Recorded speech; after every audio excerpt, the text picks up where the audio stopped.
Hello.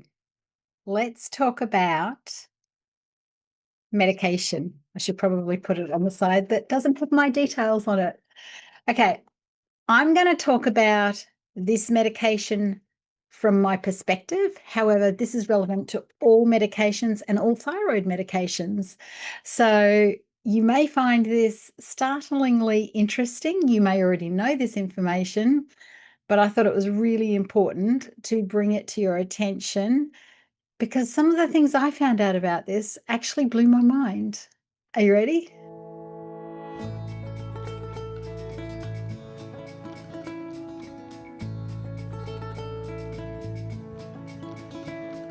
Okay, before we get into medications, I want to talk about the sheer number of medications that are available to us. There are so many. And when you look in the comments and in all the forums, everybody's spouting that, the natural form of thyroid medication is the best and it's the holy grail. Hardly any doctor will prescribe it for you. And it makes it even more special because it's really hard to get. I want to tell you a quick story about my experience with a natural hormone medication back in the day. And I managed to find somebody back in Australia. I don't live there now, I live in Bangkok. And back when I did find a doctor who would prescribe it, it took a long time to get in to see her. And when I did, she happily prescribed it. She was a great doctor. She was the first doctor that actually spoke to me about food.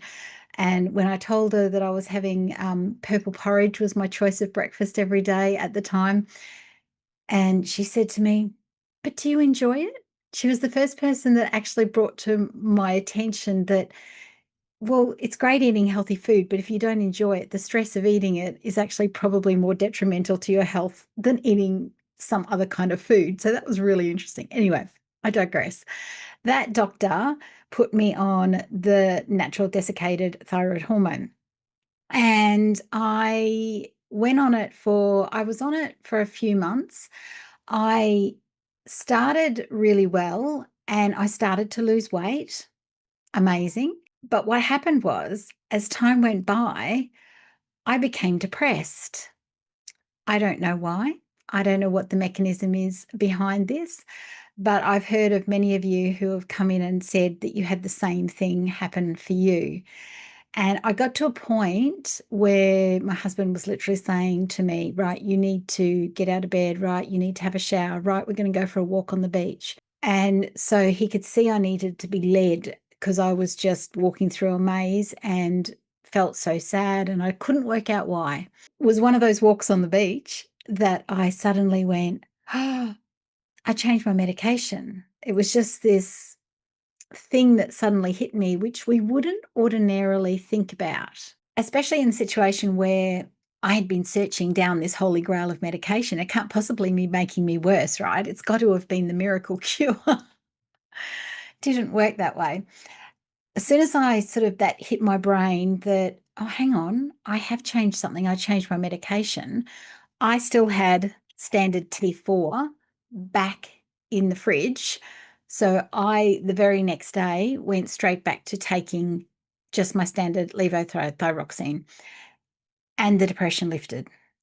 Okay, so all I'm saying is when it comes to medication, it's really great to try the new options, but always be really aware of what your symptoms are before you start a new medication and after you start a medication. And it doesn't matter whether it is just a standard medication, a natural medication. If you don't know your baseline before you start something, that's problematic. Because if things change, you don't know what changes. You don't know what is getting better and what's getting worse. And that's generally what the doctors are there for. They take your baseline history. However, they're not going to take a history as long as you will of exactly how you feel, what your thought processes are, your emotional state, all the things that you don't share with people, let's face it.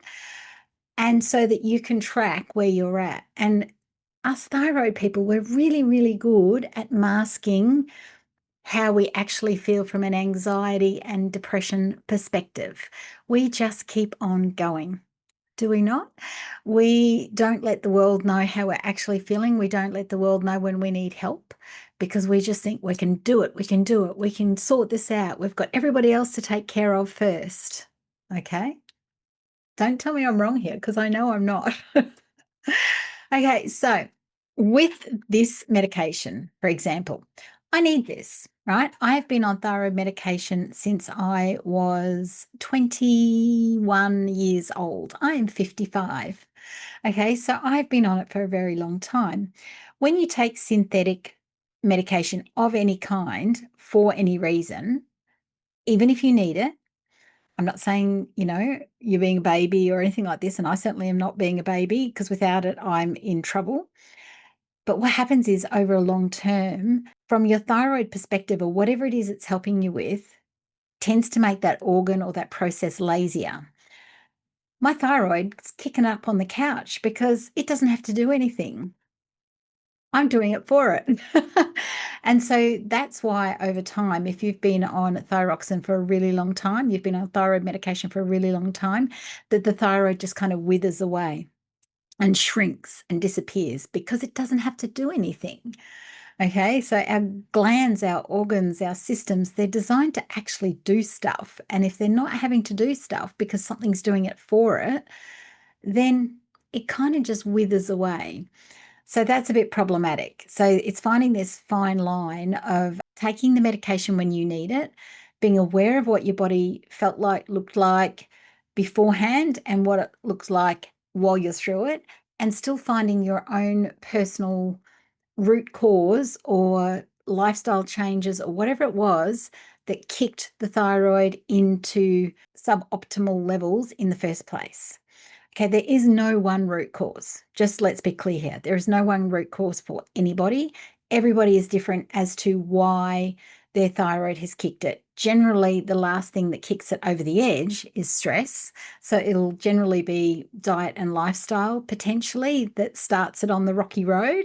For me personally, at 21, I was drinking 10 diet, I won't say the brand, sodas a day. Most people know now that artificial sweeteners that are in the diet drinks are actually really toxic to the thyroid and to the brain as well. But anyway, that's another thing.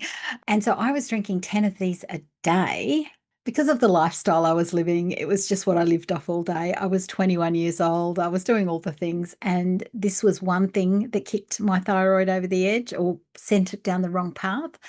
I was eating fish every single day. So most people would have fish maybe once a week, once or twice a week, and so the mercury levels maybe wouldn't be such an issue. But I worked in a fish shop on Hamilton Island in Queensland in the Great Barrier Reef. And because I worked in the fish shop, I ate fish every single day, potentially twice a day some days. So the mercury on top of the artificial sweeteners kicked mine further down that road. Plus, I was getting fit. I was swimming in the chlorinated staff pool every single day. Chlorine blocks iodine getting into the thyroid. So I had this perfect storm of things that came in that weakened my thyroid. And so I had a genetic weakness already because my mother had Hashimoto's from the age of 11 or something like that. So I already had a genetic predisposition. It's not to say it's always going to happen, but I had that predisposition already. And all these things that were bad for the thyroid, I was partaking in. I was having a lifestyle of bad juju for my thyroid. And so when I actually moved from Queensland, from the Great Barrier Reef, it was my happy place. I loved living there, across to Perth to be with a man that I didn't necessarily love. In fact, I know I didn't love him. The stress was what tipped it over the edge. Okay, so the food and lifestyle will weaken things for sure. It's always the stress that kicks it over. And for me, it was the stress of not speaking up and saying, oh, why did I do this? I shouldn't have done this. Even though my boss on Hamilton Island said to me when I left, I'm keeping your job open for 3 months if you want to come back. I was too proud. I was too proud to say, oh, no, this was a big mistake, right? And I didn't want to hurt his feelings. That's okay. Live and learn, right? So off I went. My thyroid tanked it. It took 2 years to be diagnosed because it wasn't a go-to thing to get diagnosed for that back then. All right, so 3.5 decades ago, this wasn't a go-to. It wasn't until I found a doctor that also had thyroid issues. She had Graves, that she recognized the symptoms. So I eventually got onto thyroid medication, and I was given my little pill and said, off you go away, and your new normal begins. Everything will be fine. You'll lose the 50 kilos you put on. You'll go back to normal. Your fatigue will go away. Your skin will be lovely. Everything's going to be great. We all know that's not true, right? And so I went away and I took my little tablets. The weight never went away because it turns out I had lipedema as well. So that's a whole other story. Let me know below if you want to know more about that. And I took my tablet every single day since then. So that's 35 years of taking, or close to 35 years of taking this tablet. It wasn't until, I'm going to say about, I don't know, 5, 6, maybe 8 years ago. And I've been doing videos for a long time. And I did a video on this, and I was actually just going through my videos and I found it. And that's why I thought, oh, I need to update that. I need to do a video about that. At that point in time, when you got your tablet boxes, so this is a shelf stable one. So the ones that I used to get were ones that you kept in the fridge, but these ones don't have to be kept in the fridge. And I got these on purpose because I knew that we were moving from Australia to Thailand, and I wanted to be able to leave it out and not worried about refrigeration in the transit and all that kind of thing. So, and I brought many boxes in many amounts with me because I wasn't sure what I was going to get over here, right? So, back to the story. When I did the first video on this, there was actually a great piece of paper inside the box, which folded right out, that told me exactly what the ingredients were in this said packet of necessary ingredients. And I was actually blown away because it's what's not just in here is the thyroid replacement, but it has in it something called excipients. Now, excipients are in every tablet, supplement, that kind of thing, and they don't have to actually say what the excipients are. So, generally, when you get some form of medication and you have to try a few different brands to find the one that works for you, even though it's supposedly the same medication in each, it's usually the excipients that cause a problem. And they're the things that they put in to make the tablet a certain shape or color, to make it slide down your throat easily, to make it dissolve at the right amount of right time in your digestive tract, all these different things, right? So let's just start with the excipients in this. I had to Google it. So I've got Google up on the page. I had to go to the website that makes these to find this piece of paper that actually no longer, I thought I had brand new unopened boxes, and I opened each of them to find that piece of paper, and it doesn't come with it anymore, which is really interesting, right? So you have to go looking for it online from the maker of your tablet. So this is relevant to whatever tablet you are taking, okay? So the excipients in this is lactose. How many of us should not be having lactose as a thyroid patient? And yet we're taking it every single day in here. Interesting. Maize starch, so that's the binder and the filler. So corn. How many of us have issues with corn? That's a really quite a high number of people that have like an allergy or an issue with corn, but that's the filler in it. Magnesium stearate is the lubricant, which helps it, I guess, slide down. And there's something in it called cross-carmellose sodium, which is this disintegrant. So it's obviously what makes it dissolve. That tells you that there are things in it that we don't necessarily want to take, yet we're taking it every day without a second thought. Now, let's go to the, where's my little list of side effects and contraindications of this tablet that we take every single day. Okay, so contraindications are known hypersensitivity to thyroxine. So if you know you've got you don't know until you take it, right? Anyway, uh, untreated hypothyroidism, because this makes it go faster. So sometimes it can be problematic. All right.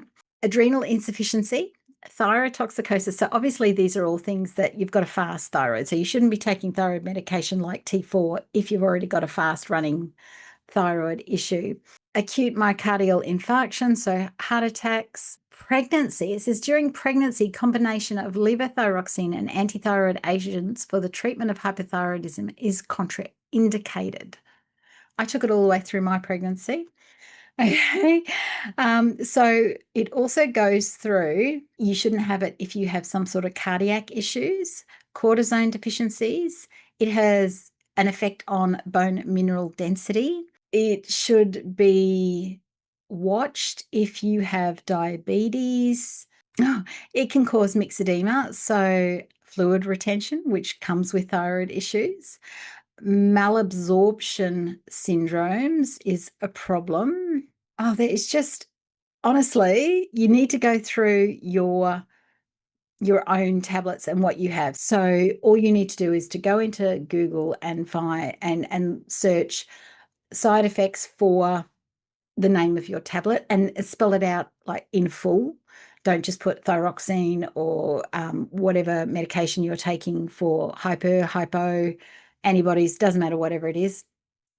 And then look for the name of the maker and make sure you've got the correct website, because it has to actually write in full what is contained in it. And I'm not saying to do it to be scared. I'm saying to do it to be aware of what you're putting in your mouth every single day for the rest of your life, potentially.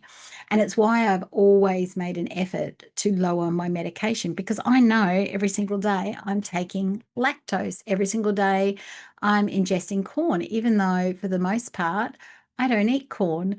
Okay. So it's really interesting when you look at things. And I remember on the last video, it was a lot more obvious in hang on, let me see if I can go down. It was a lot more obvious in the paper version as to it has an effect on fertility. I could never fall pregnant the second time round. I had one healthy boy and then I could never fall pregnant after that. Side effects can also include nervous system stuff, so anxiety, depression, issues with the immune system, issues with the skin. How many people get hives and eczema and things like that with thyroid disease?